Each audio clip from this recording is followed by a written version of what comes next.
voix, elle sait de quoi elle va parler. Bon, du coup. Alors. Le micro était désactivé, donc on va recommencer. Donc un mec est mort dans une église arménienne de Saint-Jean-Baptiste. Ensuite, là, un ancien flic qui était sur les lieux a découvert l'endroit où il habitait et a poursuivi une jeune personne l'ayant semé. Enfin presque. Donc on est à la fin de la poursuite. Reprise du chapitre 6. Oui, donc de Miserere de Jean d'Angers. Chapitre 6. L'Arménien parvint près de la lucarne. Restait ouverte. Une confirmation, le fuyard connaissait les lieux. Il était parvenu à ouvrir cette trappe vitrée en un temps record. Avait-il les clés? On était en plein délire. La main appuyée sur son poing de côté, Kazdan emprunta l'escalier qui descendait droit dans les ténèbres. Spirale, rampe de fer, et déjà, l'humidité. Au bas des marches, il s'immobilisa, laissant le lieu se révéler, se matérialiser dans la pénombre. Il savait où il se trouvait. Il avait vu un documentaire à la télé sur ces réservoirs. Un tiers de l'eau potable des Parisiens était stocké ici. Des milliers d'hectolitres d'eau de source détournée de plusieurs rivières plaçaient à l'abri de la chaleur et des impuretés, en attendant que les Parisiens les utilisent pour boire, se laver, faire la vaisselle. Kazdan se serait attendu à des citernes, des bassins protégés. Or, l'eau était là, à ses pieds, à découvert. Une immense surface verte plantée de centaines de colonnes rouges, vaguement visibles, dans l'obscurité. À cette heure de la nuit, on était à marée haute, pas vraiment l'heure de la douche. Il sortait sa lampe et inclina son faisceau vers la surface. Au fond de l'eau, il pouvait distinguer des numéros inscrits au pied des colonnes, comme des mosaïques antiques englouties. E34, E38, E42. Kazdan tendit l'oreille. Pas un bruit au fond de l'antre, à l'exception de quelques clapotis et d'une résonance indicible. Profonde, aquatique. Où était le fuyard? Loin sans doute, ou en train d'emprunter un passage qu'il ne pouvait soupçonner. Soit, au contraire, tout proche, tapis dans une niche qu'il n'allait pas tarder à découvrir. Il promena son faisceau pour mieux voir le décor. Il était sur une coursive qui s'ouvrait de la part et d'autre sur un couloir voûté. Il opta pour la droite et plongea dans le boyau. Les parois suintèrent. Le sol était percé de flaques de temps à autre sur sa gauche. Le mur s'arrêtait à mi-corps et révélait les bassins. Masse liquide au ton vert, limpide, immobile. Les piliers se rejoignirent en arches, dessinant de multiples ogives à la manière du monastère romain. Les couleurs, vert pour l'eau, rouge pour les colonnes, évoquaient même des motifs morts de tons vifs, d'émeraude, n'alhambra pour les troglodytes. Sa lampe accrocha autre chose. Le mur de gauche était percé d'aquariums creusés dans la pierre, à l'intérieur des truites allaient et venaient, au-dessus d'un lit de gravier. L'ex-flic se souvint du reportage. Jadis, ces truites étaient placées dans les eaux pour en tester le degré de pureté. Au moindre signe de pollution, les poissons mouraient. Aujourd'hui, les fontainiers possédaient d'autres méthodes de surveillance, mais on avait gardé les truies, sans doute pour l'ambiance. Toujours pas un bruit, il allait finir par se perdre, lui, dans ce dédale. Une autre comparaison lui vint, le labyrinthe du Minotaure, version aquatique. Il imaginait un monstre, marin, traquant ses victimes, les épuisant dans ses flots immobiles. Une toux résonna. Le bruit fut si bref, si incongru, que Kazdan crut l'avoir rêvé. Il éteignit sa lampe. La froideur du lieu lui pénétrait les os, et curieusement, lui faisait du bien. Son corps s'apaisait au fil des minutes. De nouveau la toux. L'homme se terrait quelque part et il était en train de grelotter. Kazdan reprit sa marche à l'aveugle, soulevant ses pas au maximum. Le bruit n'avait résonné qu'à quelques dizaines de mètres. La toux, encore une fois. Plus que quelques pas. Kazdan sourit. Cette toux fidèle, maladive, impliquait une faiblesse chez l'adversaire. Une vulnérabilité qui collait avec la silhouette qu'il avait aperçue le long de la grille. « Sors de ton trou !» dit-il de sa voix la plus rassurante. « Je ne te ferai pas de mal. »« Silence !» clapotis. Ses pieds s'enfonçaient dans la boue. Une odeur de cave inondée lui crispait les narines. Kazdan changea de son ton. « Sors de là, je suis armé !» Un temps encore, puis « Ici !» Kazdan alluma sa torche et la dirigea vers la voie. Sous une voûte écaillée, un homme était recroquevillé, L'Arménien braqua son faisceau sur le gars, histoire de renforcer sa menace. Le type se blottit dans la niche. Kazdan pouvait entendre ses dents claquer. La peur, plus que le froid. Lentement, il détailla sa proie acculée, passant son rayon du visage aux épaules, des épaules aux pieds. Un Indien. Un jeune homme au teint noir et aux cheveux plus noirs encore. Sauf que le gamin avait les yeux verts, des iris d'une clarté surnaturelle, comme s'il portait des lentilles de contact, une transparence qui coïncidait bizarrement avec le grand bassin qui stagnait dans leur dos. Kazdan songea à ces sans-mêlés créoles et hollandais qu'on rencontrait sur certaines îles des Caraïbes. « Qui es-tu ? Me faites pas de mal !» Kazdan l'empoigna et l'arracha de sa planque. D'un seul mouvement, il le remit sur ses pieds. 60 kilos tout mouillés, pas plus. « Qui es-tu ? Je m'appelle... » Tout l'arrêta, puis il reprit. « Je m'appelle Nasiruddin Sarakramahata.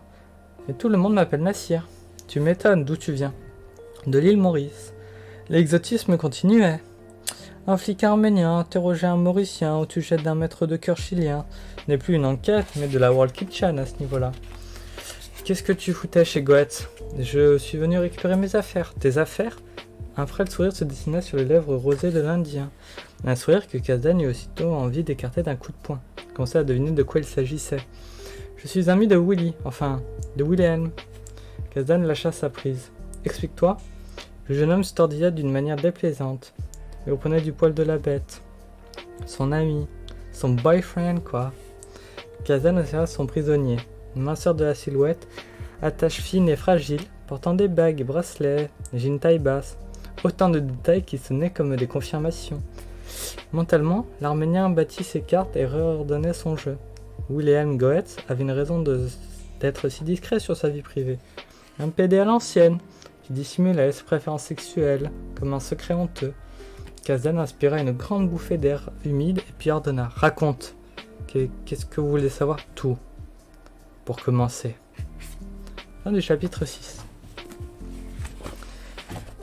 Ah bah ça, 2008, oui, c'est clair que... Pas encore Hollande, hein. Lol. Début du chapitre 7. J'ai connu Willy à la préfecture de police. On faisait la queue pour nos papiers, nos cartes de séjour. Quand il était flic, Kazdan respectait toujours cette vérité. Plus une histoire paraît absurde, plus elle a ses chances d'être vraie. On était tous les deux réfugiés politiques. Toi, un réfugié. Depuis la victoire du mouvement socialiste mauricien et le retour au pouvoir d'Anerou de Jugarot, tes papiers.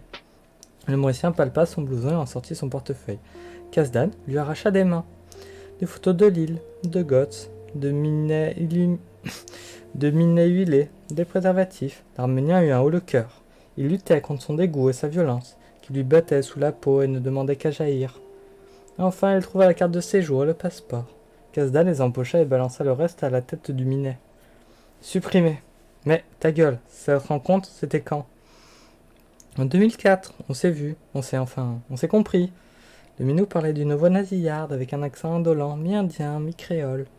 Depuis quand tu es à Paris ? 2003.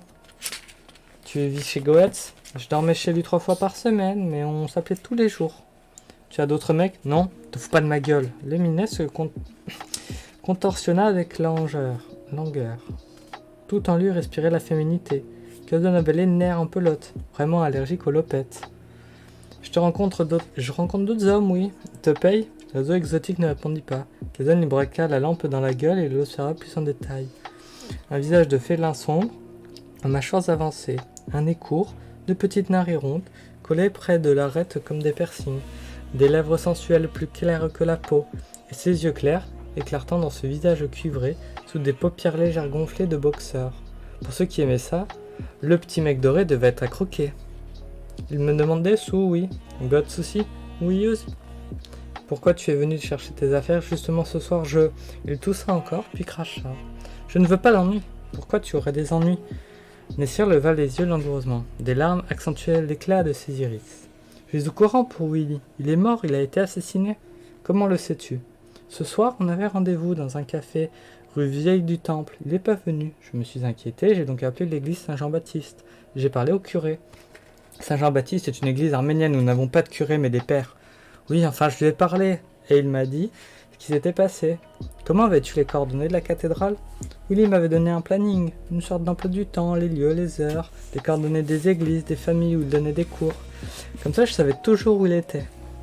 Il eut un mince sourire, doucereux, poisseux, dégueulasse. Je suis plutôt du genre jaloux. Ce planning, file-le-moi. Sans broncher, Nassir ôta son sac à dos et en ouvrit la poche avant. Il en sortit une page pliée. Kazdan l'attrapa en la parcourant. Il n'aurait pu rêver une meilleure pêche, les noms et adresses, paroisses où travaillait Goethe, ainsi que les coordonnées de chaque foyer chez qui il donnait des cours de piano. Pour collecter ces seuls renseignements, vers nous on aurait mis 2 jours. Il empocha la liste et revint au petit Indien. Tu n'as pas l'air bouleversé. Bouleversé, si. Surpris, non. Willy était en danger. Il m'avait dit que des choses pouvaient lui arriver. Kazan se pencha intéressé. Il t'avait dit quoi? À cause de ce qu'il a vu. Mais qu'est-ce qu'il a vu? Au Chili, dans les années 70. La piste politique revenait au galop. Ok, articula Kazdan. Maintenant, on va y aller lentement. Tu vas me raconter avec précision ce que Goethe t'a raconté à ce sujet. Il ne m'en a jamais parlé. Je sais seulement que Willy a été emprisonné en 1973. Il a été interrogé, torturé, il a subi des choses horribles. Compte tenu du contexte actuel, il avait décidé de témoigner. Quel contexte? Un nouveau sourire est apparu sur le visage de Nassir. Mais cette fois, c'était une moue, teintée de mépris. Kazdan fourra ses poings dans sa poche pour ne pas le frapper. Vous ne savez pas que les tortionnaires de ce temps-là sont aujourd'hui poursuivis au Chili, en Espagne, Grande-Bretagne, en France. J'ai entendu parler ici. Willy voulait témoigner contre ces salauds, mais il se sentait surveillé. Il avait contacté un juge. Willy n'en parlait pas, il disait que moins j'en saurais, mieux ce serait pour moi.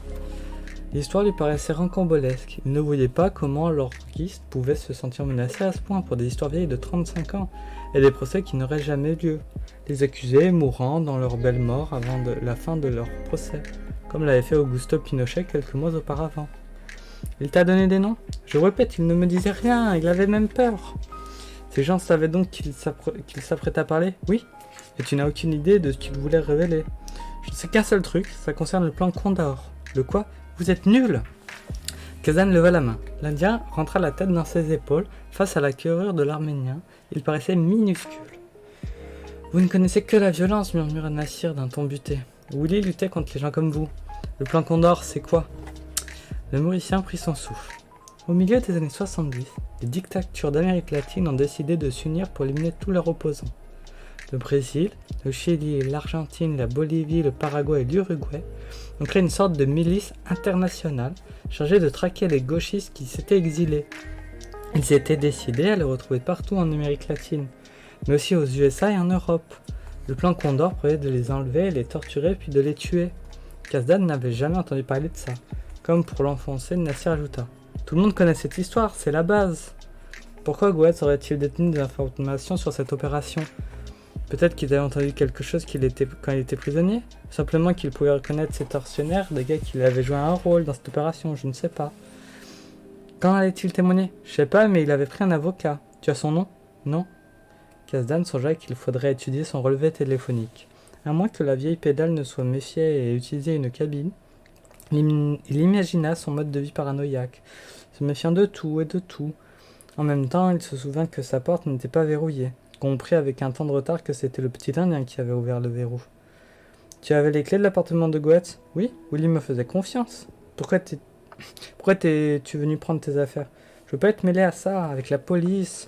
On a toujours tort, je suis étranger, je suis homosexuel. Pour vous, j'ai 2 fois tort.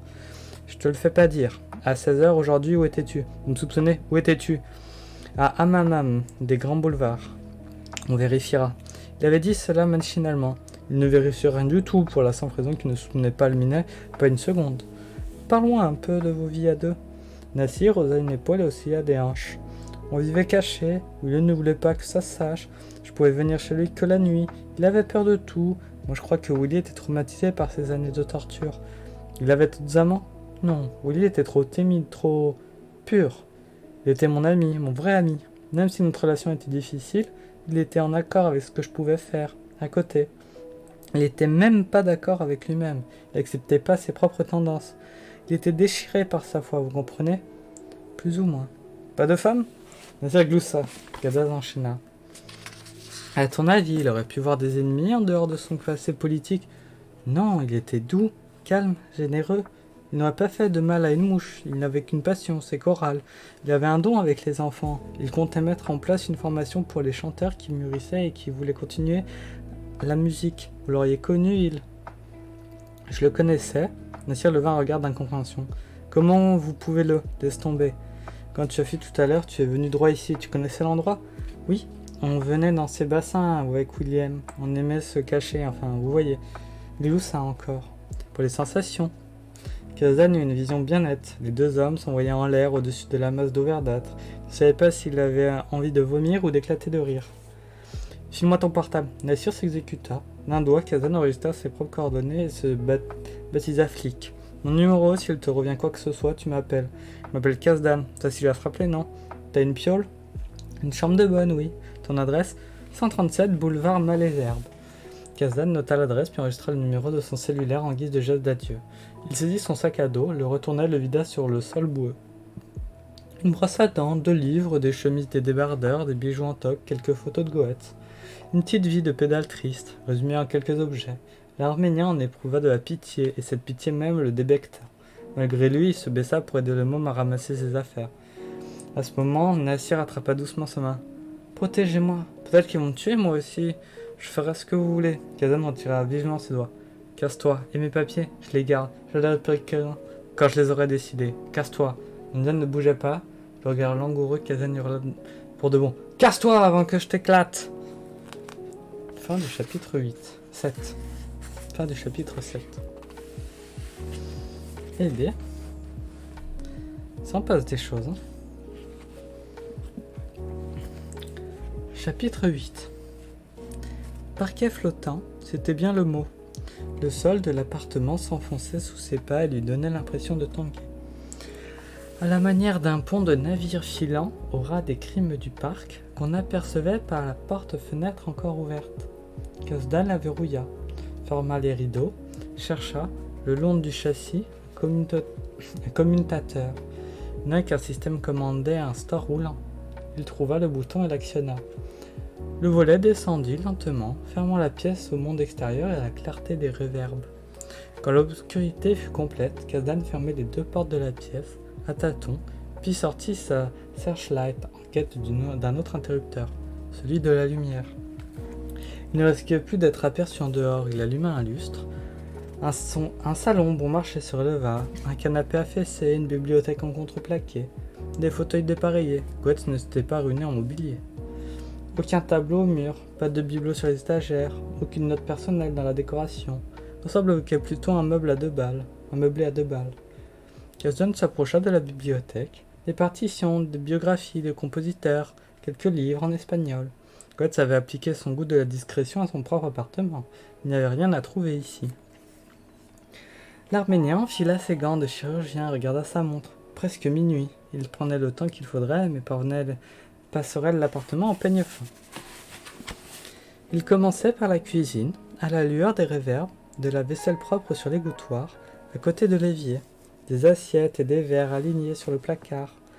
Goethe avait le sens de l'ordre. Le frigo, presque vide, le congélateur, rempli de plats surgelés. L'organisme n'était pas un chef cuistot. Kazdan nota un détail, il n'y avait pas ici l'ombre d'une épice ou d'un produit chilien. Goethe avait fait table rase du passé, même dans ses goûts de cuisine. Et aussi de détail ne paraissait la présence du petit Nassir. Goethe ne conservait même pas ici les céréales de son amant. Il passa à la chambre, se livrant de nouveau au manège du store. Lumière, un lit au carré, 2 murs nus, des vêtements usés et ternes dans une penderie. Pas le moindre détail qui trahissait la personnalité du locataire, à l'exception des 2 livres de collection Microcosme, l'un sur Bartók, l'auteur sur Mozart, et une croix suspendue au-dessus du lit. Tout cela sentait la vie bien réglée du retraité sans fantaisie. Une vie qu'il connaissait bien. Mais Kazdan devinait autre chose. Une discrétion, une volonté de neutralité qui dissimulait un arrière-fond. Nassir bien sûr, mais aussi Kazdan l'aurait juré. D'autres versants cachés où le musicien avait-il planqué ses secrets. Salle de bain bien rangée, sans plus. Goethe faisait le ménage lui-même et en avait interdit Nassir d'apporter le moindre de ses produits de soins. Pas de médicaments non plus. Pour son âge, le Chilien pétait la forme. Reprenant le couloir, Kasdan découvrit une deuxième pièce. Un salon de musique, où trônait le piano et une chaîne Hi-Fi à l'ancienne énorme. Goetz avait tapissé le plafond d'emballage d'œufs, sans doute pour insonoriser l'espace. Store, lumière, les multiples alcôves du plafond projetèrent des ombres démultipliées dignes du tableau de Vasarely. En scrutant les murs, Kasdan comprit qu'il se rapprochait ici de l'intimité de Goetz. Ce salon respirait la passion de l'organiste, la musique. 2 cloisons étaient couvertes de CD, aussi de disques vinyles, des collectors, versions historiques, d'opéra, de symphonies, de concertos pour piano. Cette pièce trahissait aussi une minutie, un chichi de vieux garçon. Malgré la grandeur du sujet, la musique, quelque chose de mesquin, de ratatiné planait entre ces murs et couvrait tout comme une fine couche de poussière. Kasdan s'approcha du piano, un modèle électrique sur lequel était branché un casque. Il s'attarda sur la chaîne Hi-Fi, ampli intégré de marque Armand Cardo, 2 enceintes colonnes, caisson de basse, du matos de pro. Tout le chic de l'organisme devait passer dans cette qualité du son. Le boîtier d'un disque reposait sur le lecteur. Kasdan contempla la jaquette. L'enregistrement d'une œuvre vocale, le Miserere de Gregorio Allegri. L'Arménien lut le dos de la boîte et eut une surprise. Le chef de chœur était William Goetz en personne. Il tira le livret de son conditionnement et le feuilleta. Une photo de groupe sur la page 2. Parmi les enfants vêtus de blanc et de noir, Goetz, plus jeune, regardait l'objectif l'air enjoué. On discernait dans ses yeux une lueur de fierté, un éclat que Kasdan ne lui connaissait pas. L'homme, aux cheveux déjà blancs, rayonnait parmi son cœur, sa machine à produire des sons célestes. Kasdan ouvrit le tiroir de la chaîne et vérifia que le disque était bien le Miserere. Toujours muni de ses gants, il attrapa le casque du piano, le brancha sur l'ampli et démarra le disque, s'assurant que la musique ne sortait pas en même temps que des enceintes. Tout de suite, ce fut un choc. Il était habitué aux œuvres chorales. Chaque dimanche, la cathédrale Saint-Jean-Baptiste résonnait des chants arméniens à la cappella. Mais il s'agissait de voix d'hommes, graves et martiales. Et ici, rien de tel. Le Miserere semblait être une partition destinée aux enfants. Une polyphonie qui tissait des accords d'une innocence, d'une pureté bouleversante. L'œuvre commençait par de longues notes tenues, comme compressées, encore par la prise du son. On croyait entendre les sons ronds, flûtés, d'une orgue humaine. Dans les tuyaux auraient été des gorges d'enfants. Kasdan s'assit à terre, casque sur les oreilles. Tout en écoutant, il parcourut la notice intérieure du livret. À l'évidence, le Miserere était un tube de la musique vocale, une œuvre 1000 fois enregistrée. Elle avait été écrite durant la première moitié du XVIIe siècle. Gregorio Allegri était un membre de chœur de la chapelle Sixtine, et l'exécution annuelle de cette pièce était demeurée un événement rituel pendant plus de 2 siècles. Un détail frappa Kasdan. Le contraste entre le nom lugubre de l'œuvre, Miserere, et celui du compositeur, Allegri, qui eut plutôt la joie, la fête, l'allégresse. Soudain, une voix aiguë jaillissait des écouteurs, une voix d'une douceur si étrange, si intense, qu'elle brisait quelque chose à l'intérieur de vous-même, et vous nouait, instantané, la gorge. La voix d'un petit garçon suspendu, inaccessible, se détachant au-delà des accords, suivant une ligne mélodique très haute, comme lancée au-dessus du monde. Kasdan sentit ses yeux se voiler. Bon Dieu, il allait pleurer là. Chez un mort, à minuit, assis par terre avec son casque et ses gants de chirurgien. Pour contrer l'émotion qui le submergeait, il se focalisa sur la notice. Le texte était rédigé par William Goetz lui-même. Il racontait comment lors d'une après-midi de pluie de 1989, il avait obtenu cet enregistrement quasi divin alors que rien ne le laissait prévoir. Quelques minutes plus tôt, les petits chanteurs jouaient encore au football dans le jardin de l'église Saint-Eustache de Saint-Germain-en-Laye, où la prise de son devait avoir lieu. Puis l'enfant soliste, un gamin du nom de Régis Mazoyer, avait lancé sa mélodie dès la première prise, les genoux encore maculés de boue. Alors, dans la chapelle glacée, des miracles s'étaient produits. La voix stupéfiante s'était élevée sous les voûtes de la nef. Les lignes se troublèrent de nouveau sous ses yeux. Kazdan vit défiler les souvenirs. Nariné, David. D'un coup, il sentait une immense tristesse, celle qu'il essayait toujours d'enfuir au fond de lui, mais qu'il savait jamais oublier ni enterrer. Tel était le pouvoir du petit choriste. Ce Régis Mazoret, par sa seule voix, il parvenait à exhumer la mélancolie la plus profonde, à ressusciter en vous les disparus, ceux qui ne vous laissent jamais en paix. Kazdan arrêta la musique. Il éteignit la chaise et prit conscience du silence qui l'entourait. Entre ces murs de disques et de plafonds en boîte d'œufs, alors ce fut comme un signal subliminal, un avertissement. L'une des clés du meurtre se trouvait dans cette voix ensorcelante, ou dans l'œuvre chantée, le miséréré. Il se leva, sortit le disque du tiroir, le remit dans sa boîte et empocha le tout. Cette œuvre avait encore des choses à lui dire. Il éteigna la lumière, ouvrit le volet roulant, sortit. De retour dans le salon, il se livra à une fouille attentive des tiroirs. Il dénicha la comptabilité personnelle de Goetz, fait de sécurité sociale, relevé bancaire, contrat d'assurance, un bulletin de paix, émanant d'associations et de paroisses régies par les lois 1901. L'Arménien parcourut rapidement ces documents sans intérêt, et il n'était pas d'humeur à étudier des chiffres. Puis l'idée lui vint. Nasser avait dit William se sentait surveillé. Voulait-il être sur écoute? Dans ce cas, il serait une écoute à l'ancienne, avec un mouchard intégré au combiné. L'Arménien dévissa l'appareil téléphonique, il posa une solide expérience en matière d'écoute illégale. Sa période cellule antiterroriste? Rien, bien sûr, pas l'ombre d'un micro. Il s'agit d'un fauteuil. Il s'assit dans un fauteuil, réfléchit. Sur Goethe, son opinion était faite. Pas seulement discret, mais obsédé par le secret. S'il y avait quelque chose à trouver ici, il faudrait démonter l'appartement.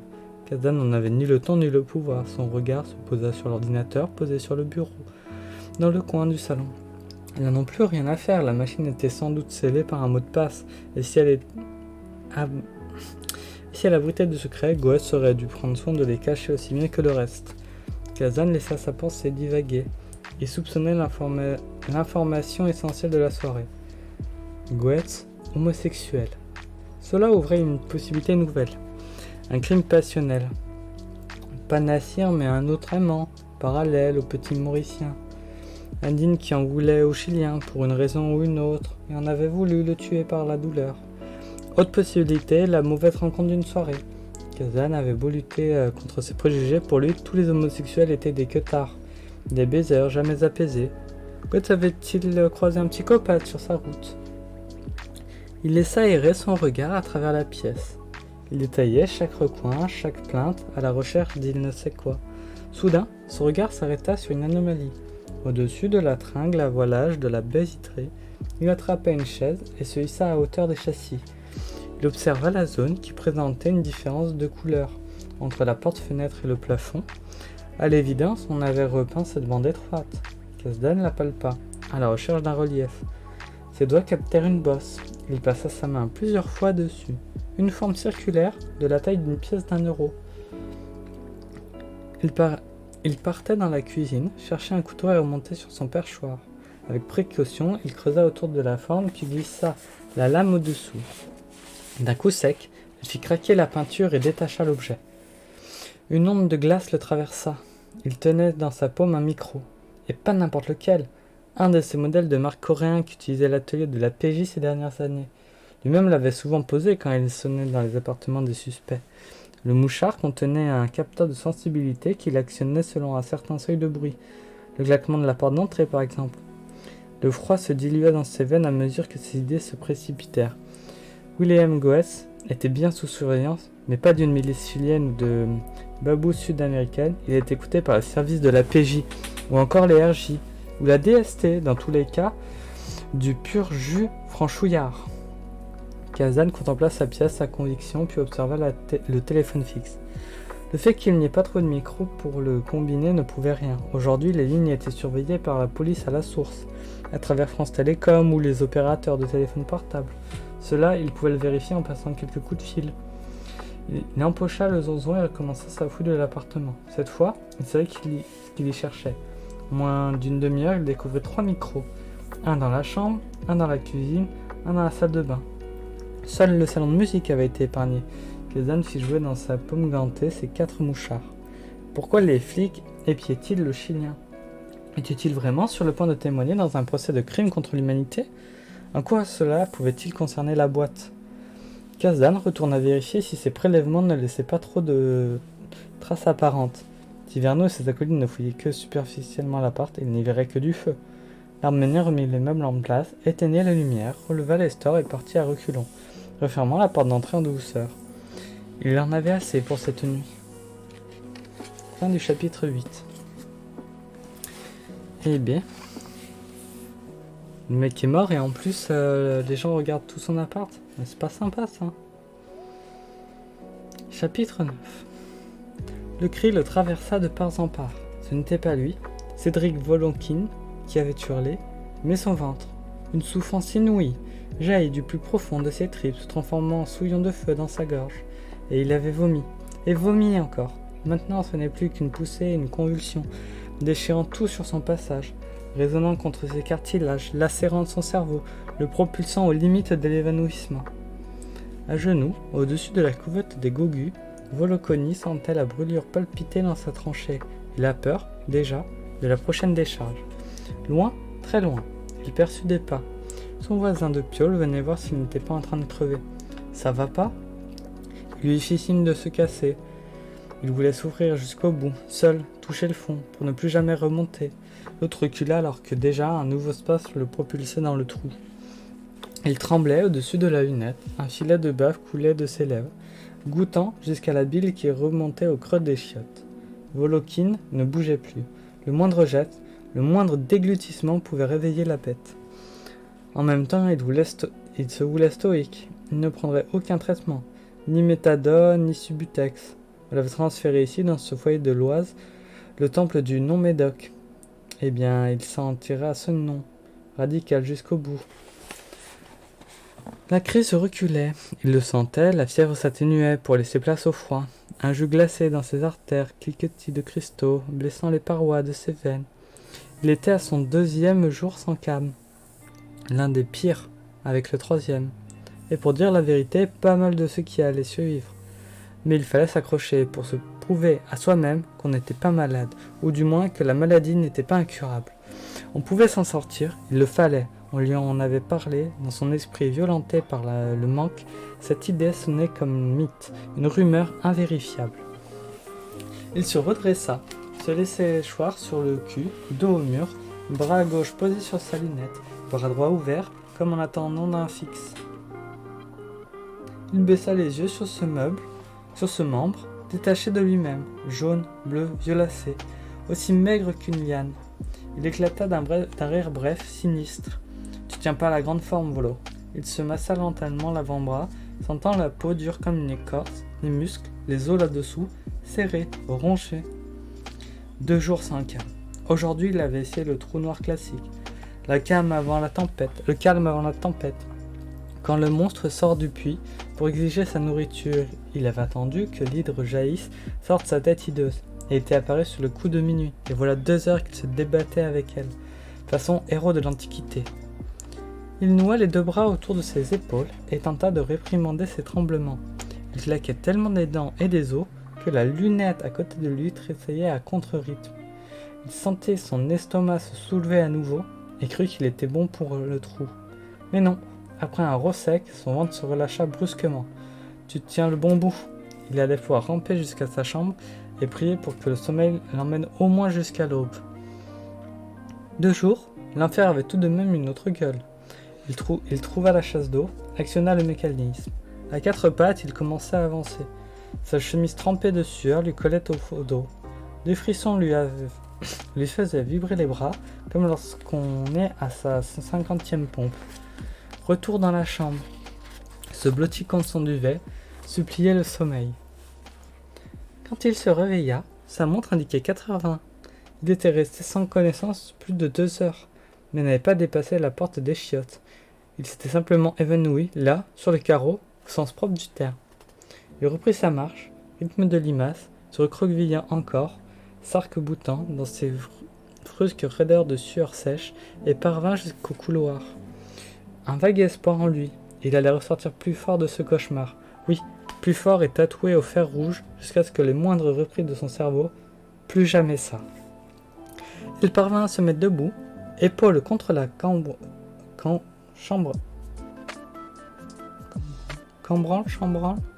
contre le chambranle, cambranle. Je vais demander à Google après. Se glissa dans le couloir d'automur, soulevant sa carcasse de quelques centimètres pour la lancer un peu plus loin. Le crépi, puis le contreplaqué d'une porte, et ainsi de suite. Dans chaque chambre, il devait les autres supplices, les tocards dans son genre, tous en cure de désintox. Une porte, 2 portes, 3 portes. Enfin, il attrapa la poignée de sa piole et franchit le seuil. Un demi-jour régnait dans l'espace de 15 mètres carrés. Il ne comprenait pas comment, pour achever sa confusion, il entendit les cloches du village d'à côté. Il fixa sa montre, 7 heures. Il s'était évanoui une nouvelle fois et avait fini sa nuit sans même s'en rendre compte dans le couloir. Il révisa ses plans. Plus la peine de dormir. Un café et en route. Avec une lucidité nouvelle, il photographia du regard chaque détail de sa chambre. Le tapis éliminé couvert de taches, le linoleum rougeâtre, le duvet, la table avec la lampe Ikea, les motifs graffités sur le papier peint, les fenêtres où pleurait un jour de nuit. Une convulsion l'arracha à sa contemplation. Il grelottait. Depuis 2 jours, il oscillait entre ses états de brûlure et ses chutes glacées, dans des fresques toujours moites.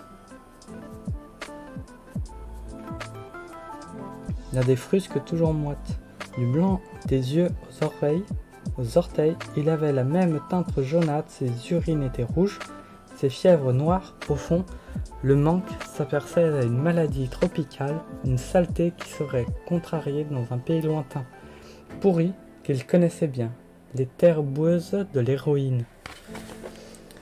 Il avait besoin d'une douche bien chaude, mais il ne voulait pas retourner dans le couloir. Il opta pour un café. Il avait ici tout ce qu'il lui fallait. Un réchaud, du Ness, de l'eau. Il se dirigea jusqu'à l'évier, fit couler de la flotte dans une gamelle de camping, puis revint près du réchaud. D'une main tremblante, il gratta une allumette et resta immobile, hypnotisé par la flamme bleutée. Il demeura ainsi jusqu'à ce que la morsure du feu le rappelât à l'ordre. Il gratta une autre allumette, puis une autre encore. À la 4e, il parvint à allumer la couronne du réchaud. Il pivota et saisit la cuillère avec précaution. Il la plongea dans la boîte à Nescafé, alors que l'eau crépitait déjà dans la casserole. Il stoppa de nouveau son geste, la cuillère, la poudre. Il réalisa qu'il apportait un soin particulier à cette opération, comme s'il s'agissait d'un rituel qu'il cherchait à oublier. Il répandit le Ness dans le verre, tomba de nouveau en pâmoisson, devant la surface de l'eau qui frémitait. Les cloches sonnèrent, 1 heure était encore passée. Le temps était désormais dilaté. Une chose molle qui évoquait l'étoile de Dali, où les aiguillons des horloges sont fléchis dans des rubans de réglisse. Il enfonça sa main dans sa manche, saisit l'anse de la casserole, fit couler l'eau dans le verre, qui se remplit aussitôt d'un liquide brunâtre collant parfaitement à cette heure morne du jour. Alors, seulement, il se souvint qu'il avait rendez-vous. Cette nuit avant la crise, il avait reçu un appel, un signe dans les ténèbres. Il sourit en songeant au télétexte qu'on avait détourné pour lui. Un meurtre, une église, des enfants, tout ce qu'il lui fallait. La situation tenait désormais en un axiome. Cette enquête avait besoin de lui, mais surtout, il avait besoin d'elle. Fin du chapitre 9.